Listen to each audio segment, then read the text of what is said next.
কোথায় গেল বলতো? আমি তো খুঁজে এখানেও তো নেই, আমরা তো নেই নিচে নেই। কোথায় গেল বলতো? এখানে এক্ষুনি দেখলাম তোরে। আজকে ওর দেখাশোনা আছে, কোনো কাণ্ডজ্ঞান আছে? হ্যাঁ, ওর কোনো পাত্তাই নেই। কোথায় গেছে তো বলে যায়নি রে। না ও কাকিমা, এখনো পর্যন্ত কোনো খুঁজেই পাইনি, ওর তো পাত্তাই পাচ্ছি না। এখানে ছিল বলি না কেন? ছিল এখানে। একটা কাজ করি কাকিমা, আমরা বরং ওপার থেকে দেখে আসি, কি বলিস? হ্যাঁ হ্যাঁ ও দেখে আসি। কোথায় গেল কাকু কিছু বলেনি। হ্যাঁ। সুবল, সাধু বাবার সাথে কি করছিস এখানে? তোর কাছে দেখাশোনা আছে, তো মনে নেই? খুঁজে চারিদিকে। হ্যাঁ, আমরা খুঁজে খুঁজে পাচ্ছি না, তুই এখানে কি করছিস শান্তি বাবার সাথে?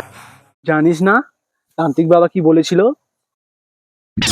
হাত দেখতে হবে না বৎস, তোমাকে দেখেই বোঝা গেছে হবে না। ওই জন্যই হবে না। তোর হয়ে যাবে, কি বলছিস? না, চলো। কথা শুনছিস? বাবা, চলো, চলো, চলো, চলো। বাবা, বাবা, বাবা, বাবা, বাবা, এই, বস, তোমার কি বলেছিলাম মনে আছে তো, বল? বাবা, চলে যাচ্ছি বাবা।